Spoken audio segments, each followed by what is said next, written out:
everybody, and welcome to Project HR, a podcast dedicated to building better workplaces.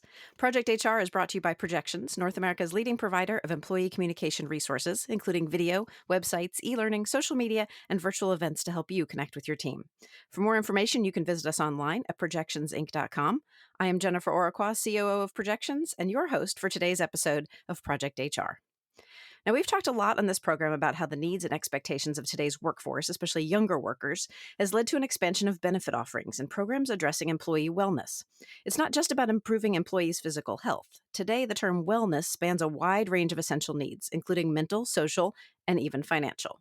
In fact, according to a recent study by Bank of America, in 2020, a full 62% of employers felt extreme responsibility for their employees' financial wellness, as opposed to just 13% 7 years earlier.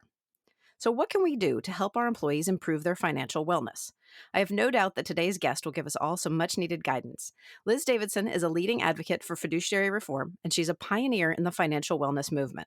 She's the author of What Your Financial Advisor Isn't Telling You, and she's the CEO and founder of Finesse, a firm providing millions of Americans with access to unbiased financial guidance through workplace financial wellness solutions.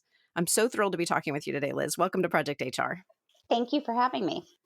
So, Liz, I'd assume that some of the rising feeling of responsibility that employers feel for their employees' financial wellness has to do with the uncertain times we're living in. But is there more to it than that?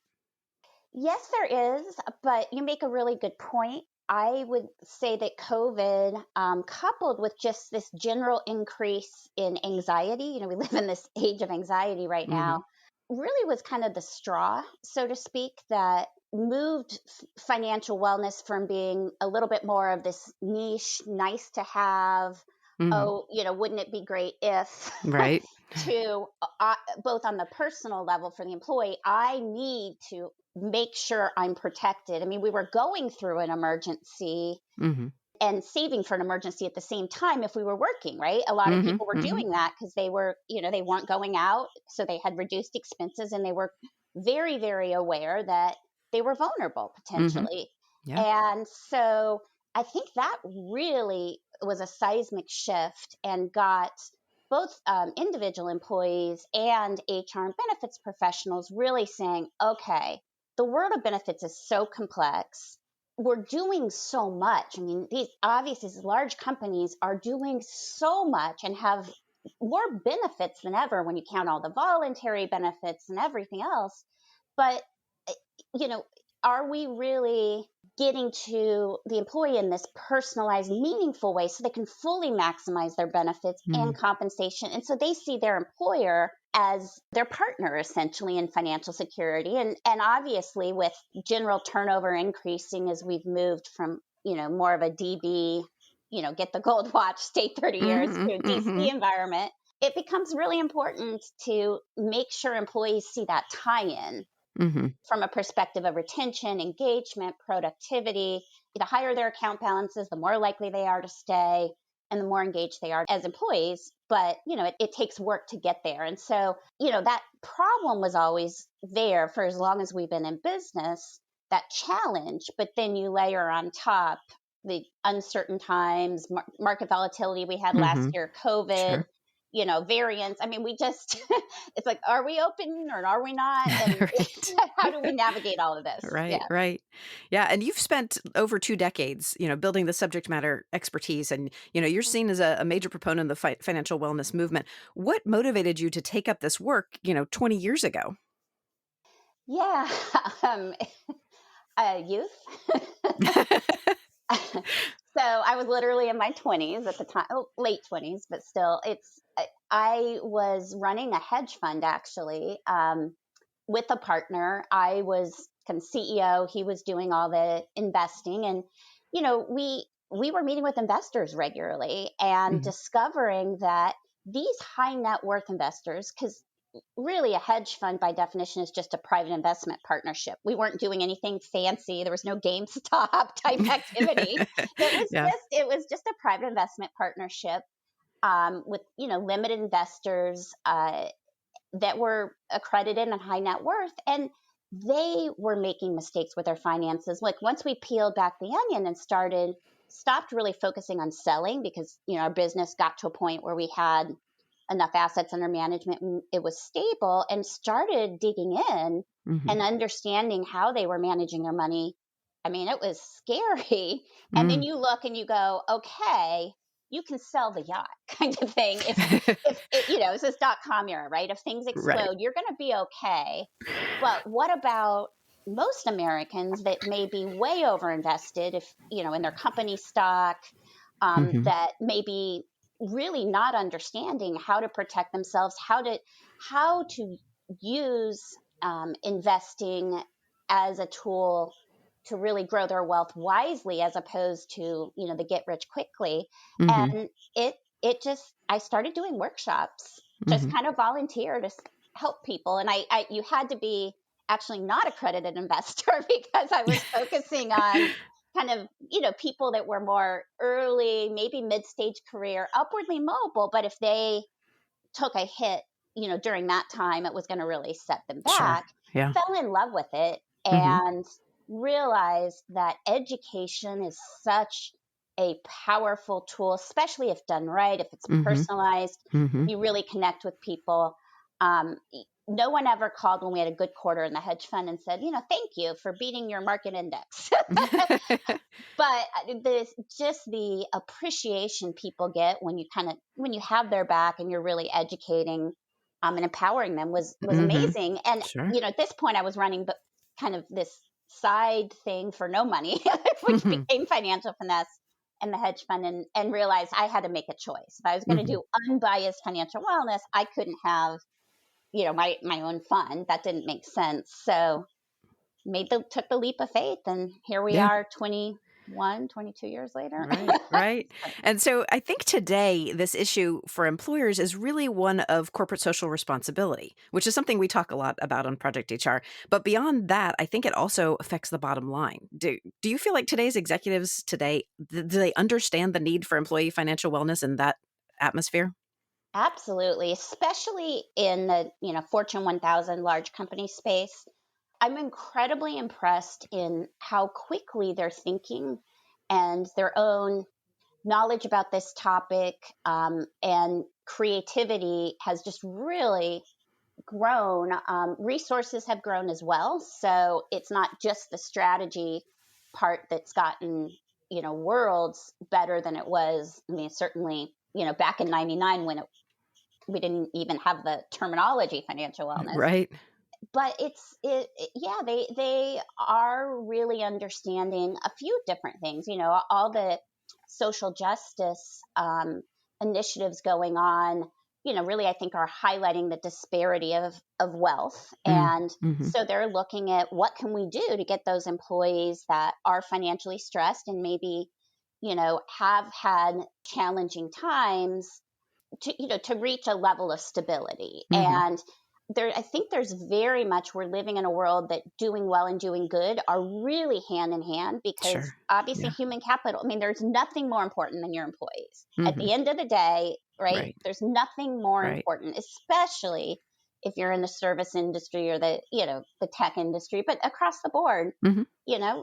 so how do you make sure you're doing everything you can to help those employees? And what kind of obligation do you have? I mean, when we started the business, it was much more, hey, that's not my business.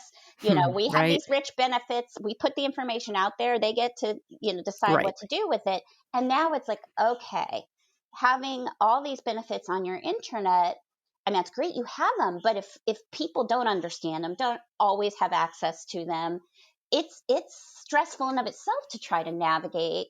Mm-hmm. And that's adding stress at a time where you're trying to reduce it. So Sure. employers have gotten really smart at what I call benefits planning, which is having a financial wellness benefit that's foundational, but it integrates all the different benefits. So there's one place for employees to go, but what they're doing is addressing their personal financial issues through a virtual financial coach, Mm-hmm. through human financial coaches, webcasts, etc. But it's all designed around them. And so it's serving up the guidance and links and information they need based on what's going on in their lives. And all of a sudden, the whole paradigm shifts and it's like, wow, this benefit is a huge benefit. Mm-hmm. It's, Sure. Yeah. yeah. Yeah. And I want to get more into those tools and the resources that are available. But why do you think it's taken so long for companies to really recognize this? And you even touched on, the wealth gap. Why has it taken us so long to address the importance of financial wellness for employees? I think we we live in a society of urgency, right? I mean, I think as human beings, we're taught, to deal with the most important things first, right? Our Mm-hmm. evolutionary Mm-hmm. survival has Sure. depended on it. So, Yep. and I think with the world we live in, where things are moving and changing so fast, it's very easy to be on that hamster wheel, right? And Mm-hmm. I think HR and benefits historically, and I mean, still true, but thankfully they're getting support for these larger initiatives. Historically has been just kind of keeping things running, right? And Mm-hmm. making sure that all the administrative functions are done.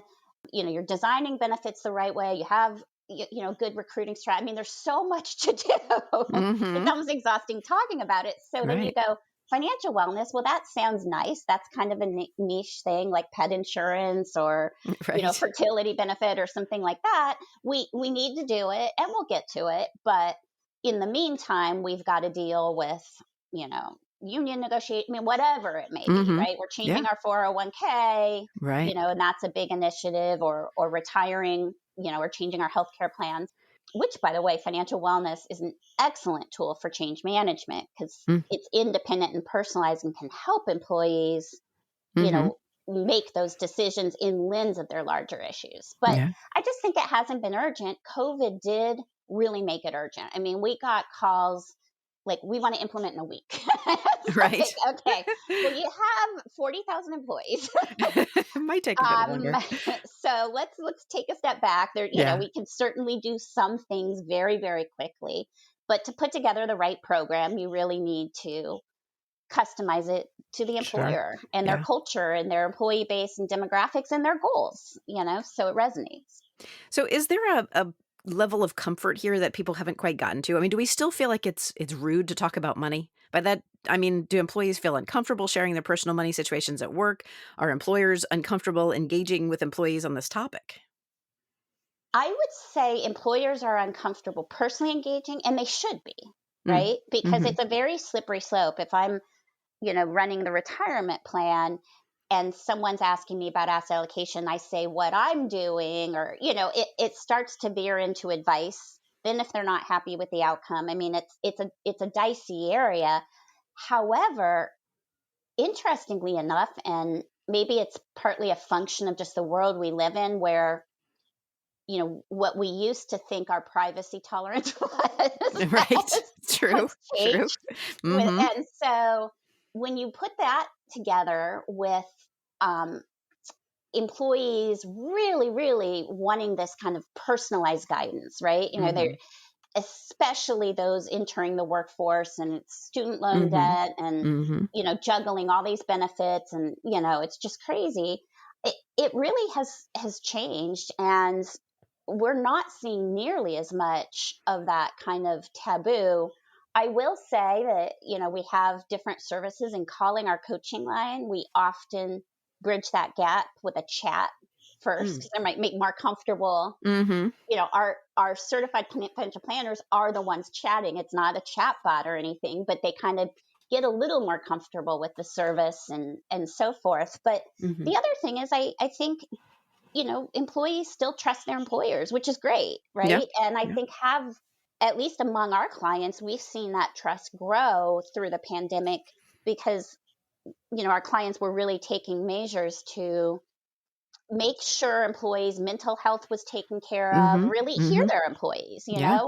and accommodate them the right way so that they could, you know, be their best at work despite the trying circumstances. So it's much, much, much less of a taboo. And I think employers realize with all these choices to be made and with all the stress on the system, this is not only in our best interest, but it's our responsibility. And I think that's only going to increase. Mhm. Yeah. So I read a study by Price Waterhouse that found that nearly half of all employees spend 3 or more hours a week dealing with their personal finances while they're at work. So, Yes. in light of that, can you tell us about some of the positive impacts of offering a financial wellness program?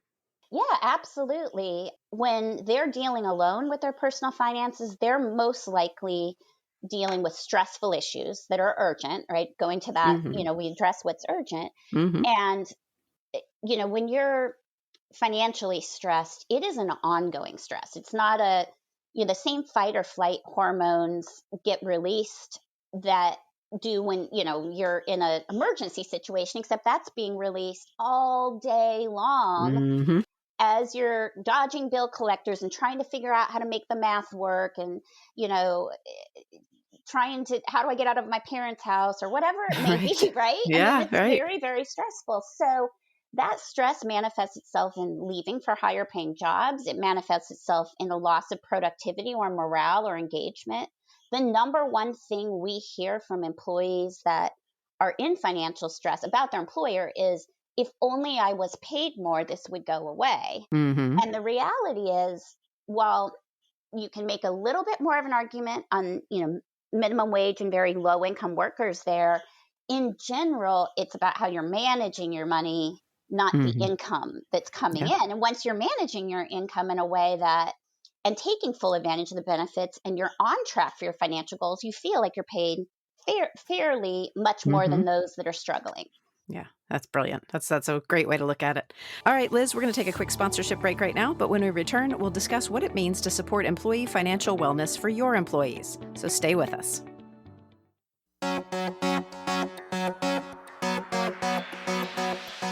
Hi, thanks for listening. And also thanks to Proofbox for supporting this week's episode of Project HR. Proofbox is like Netflix for labor relations. Every video, every resource immediately at your fingertips. Instantly stream the employee communication titles you need and allow members of your leadership team to do the same. Learn more at unionproof.com/proofbox.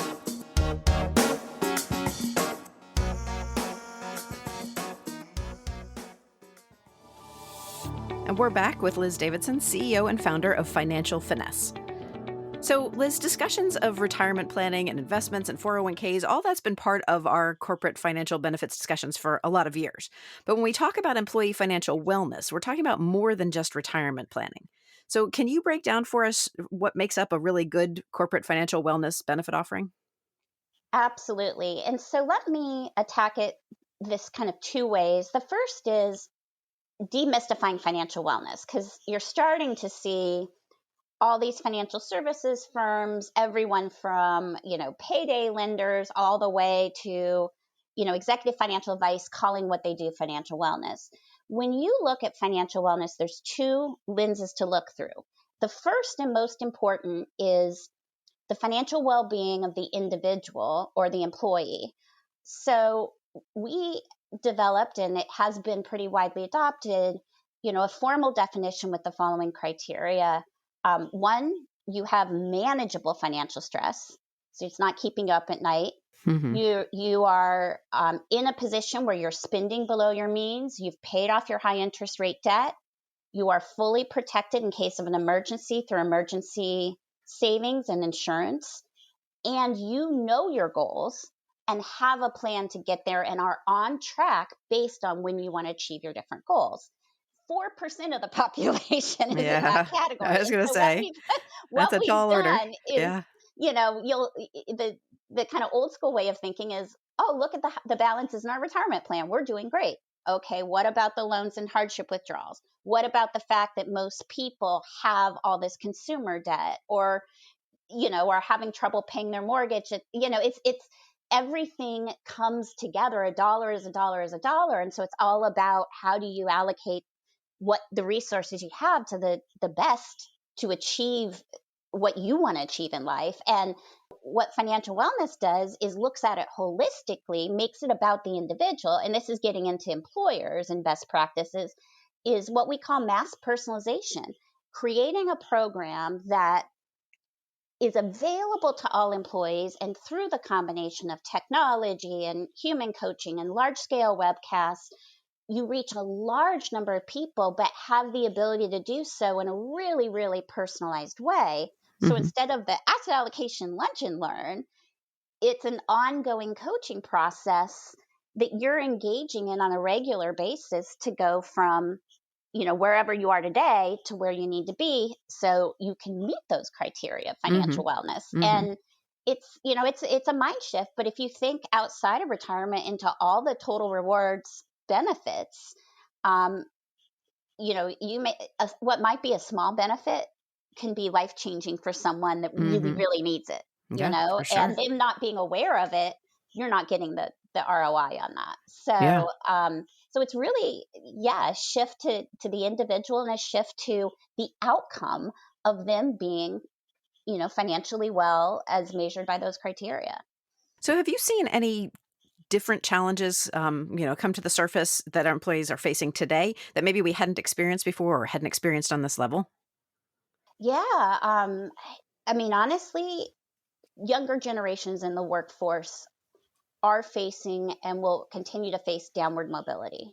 Mm. And I look at my 11-year-old son, for examul, obviously not in the workforce yet. Right. I hope Those are not. times where I feel like he needs a reality check. But, um, the skills he's going to need to have to navigate this really uncertain world, it's a very hard world to plan for. You have, Mm-hmm. the burden of student loan debt. You have, we're really competing globally. And so it's not as easy as it used to be to kind of follow a traditional path, get an Mm-hmm. ROI on that college degree, Mm-hmm. work your way up a corporate ladder.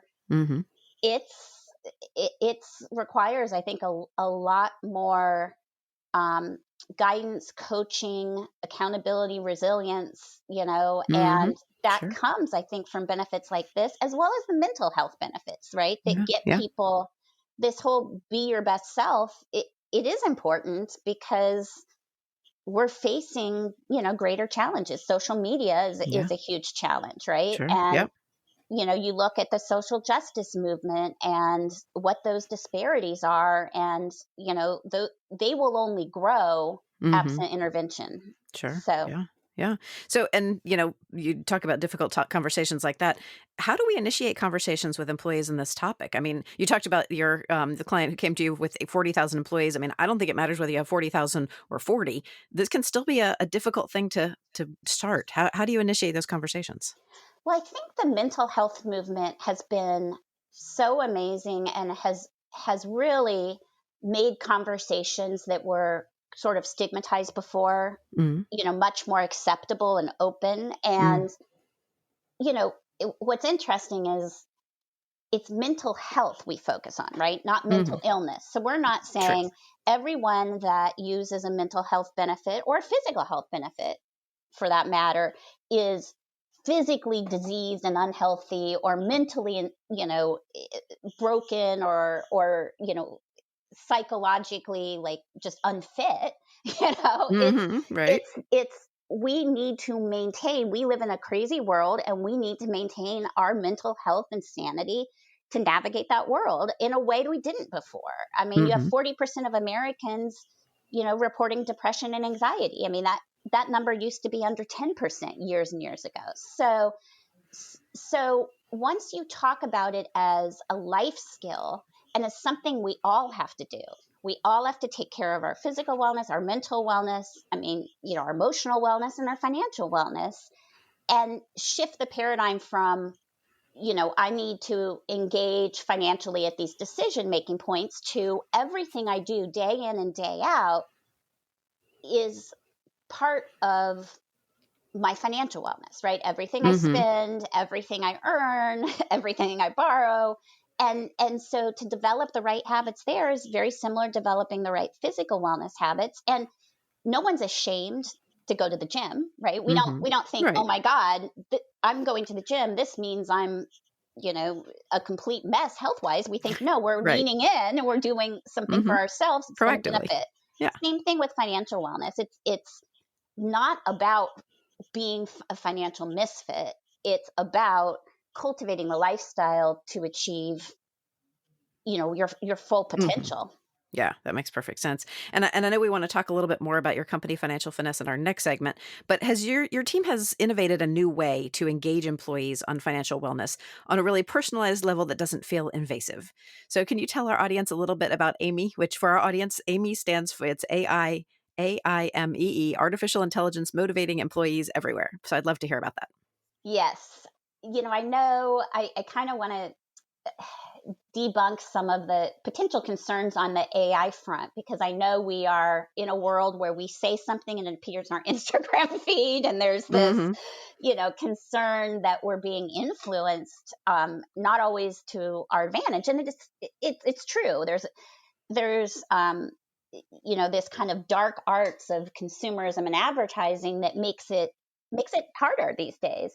What AIMEE does is kind of flips that paradigm in the head and says, AI is here, it's here to stay, but what if we use it to help motivate people to achieve the right behaviors and habits and lifestyle that's going to work for them? So what if we learn more about them in a very personalized way and start pushing out next steps and content that's relevant to them and reminders, and so that you you know you have a virtual financial coach, which is really what AIMEE is, that is Hmm. with you every single step of the way. And the best analogy I have is Noom. I don't know if you guys Hmm.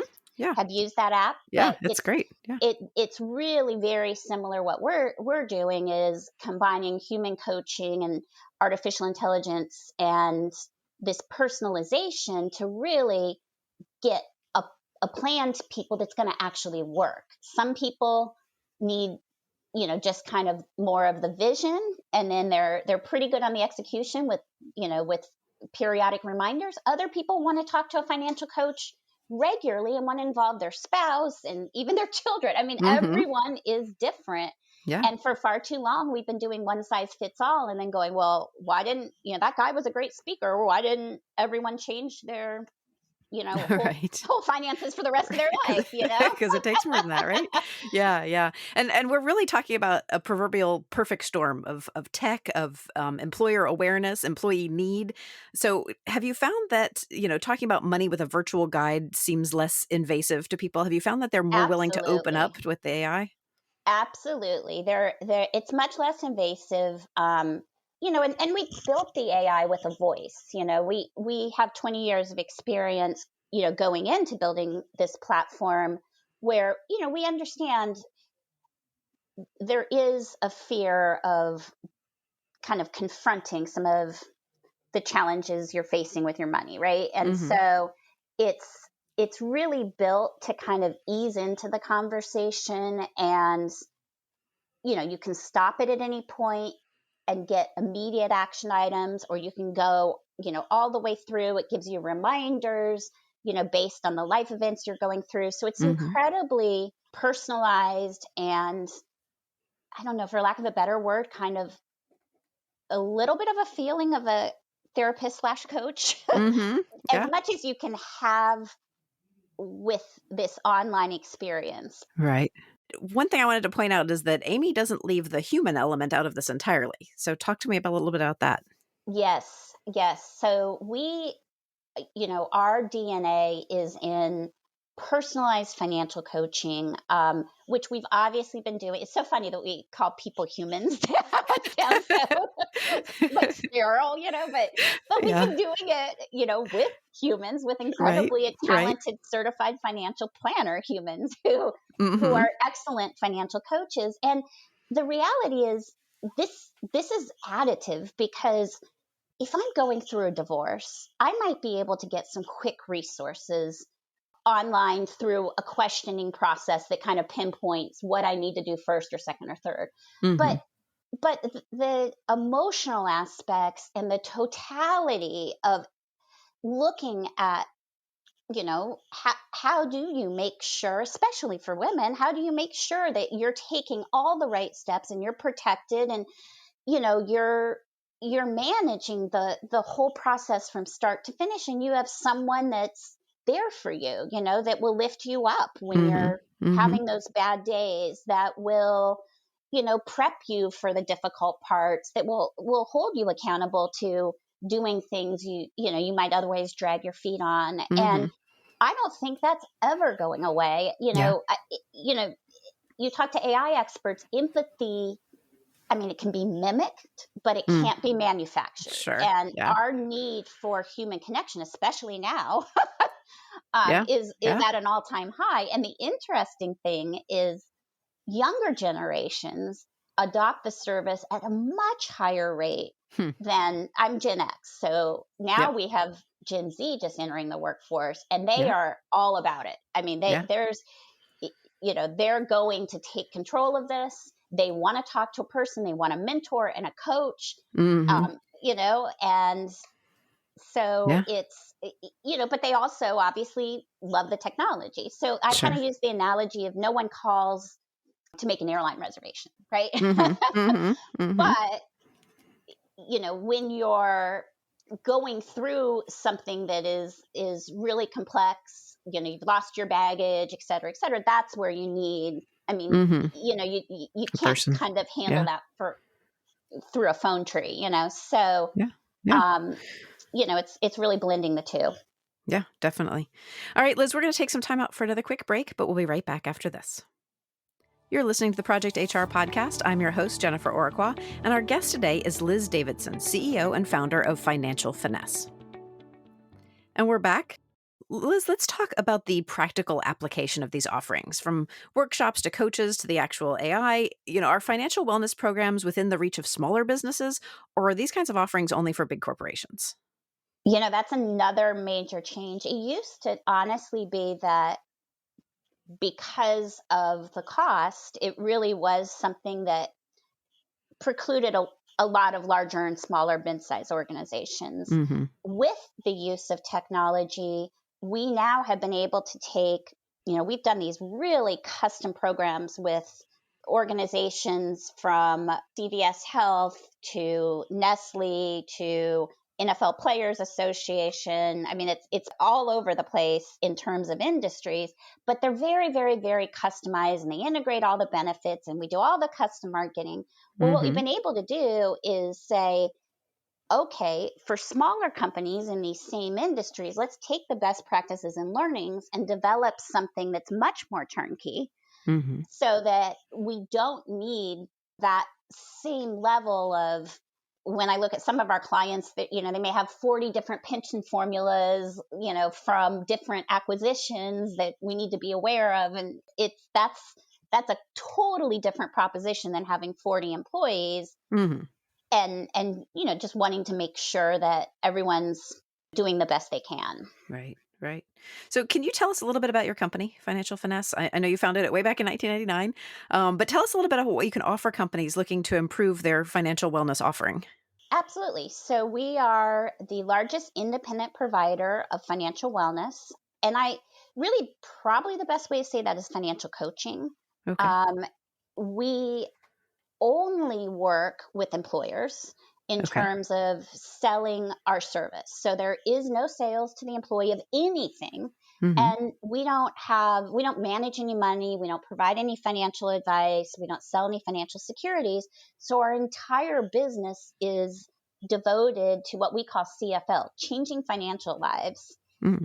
and doing so in as personal of a way as possible, integrating all the employer's benefits. So this is rolled out as a benefit to all employees. It's rolled out as a financial wellness or financial coaching benefit.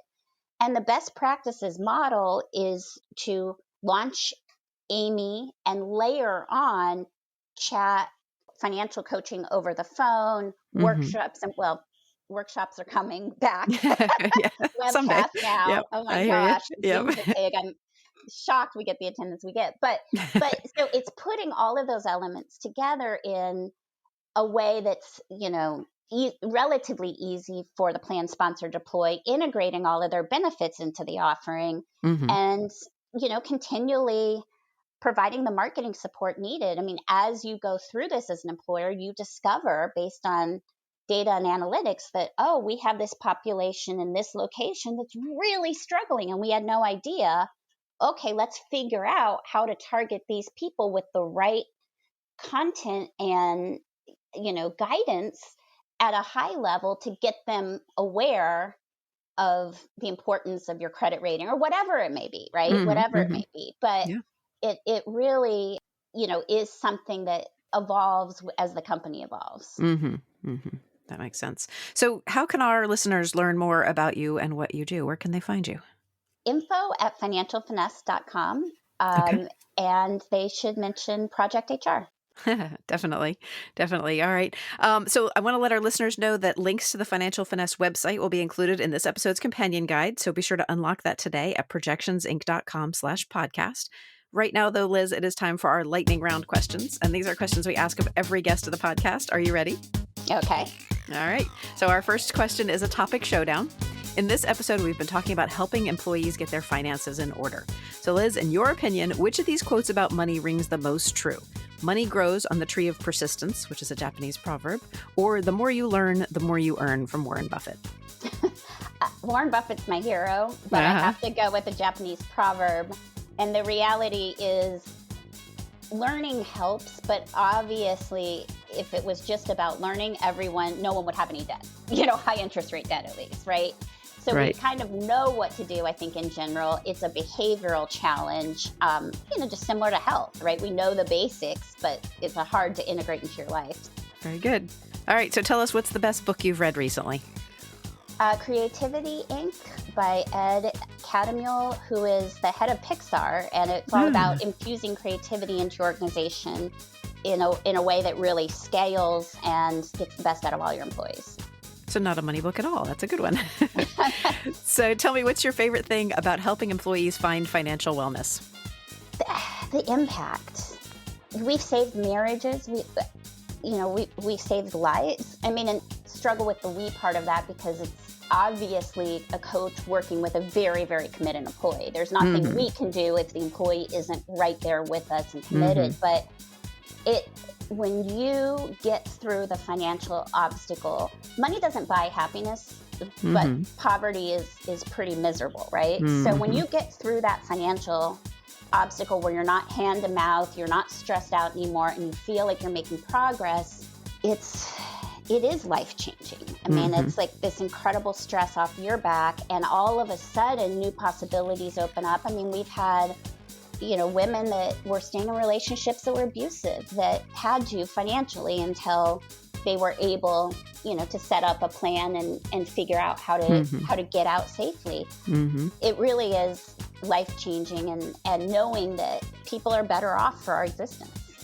For sure. All right. So what's the best piece of advice you've ever been given? It's show, don't tell. My creative writing professor is the wrong word because I was in 7th grade, so teacher. But yeah, I've always been a writer, and it's very proud of my writing. And I wrote this flowery essay on something, and he's like, you're never going to really get there until you learn to show, not tell. Yeah. All right. So tell me, who or what inspires you? I don't know a lot about him, but I was fascinated, and then I'm learning more. Tom Brady being almost 45 or 45. Yeah. And, when he left the Patriots, and I'm not even a huge sports fan, but just the story of Bill Belichick, and everyone thought it was the coaching. Well, he left, he brought some people with him, and he led that team. In addition to defying the laws of aging with Right. a level of commitment and discipline that is just remarkable. And, I just incredible respect. Yeah. All right, Liz, thanks so much for joining me today on this week's episode of Project HR. Thank you very much. Thanks to our listeners. And once again, this is your reminder to grab the companion guide for this episode at projectionsinc.com/podcast. If you'd like to be on Project HR, or you know someone who would, feel free to email us at projecthr@projectionsinc.com. On Twitter and Facebook, you can find us at Projections, and on LinkedIn at Projections Inc. And last, but certainly not least, to make sure you never miss an episode of Project HR, I hope you subscribe to the podcast. Drop us a line, leave us a review, or just give us a handful of stars wherever you get your content. That's it from me for now. Let's make it a great day at work.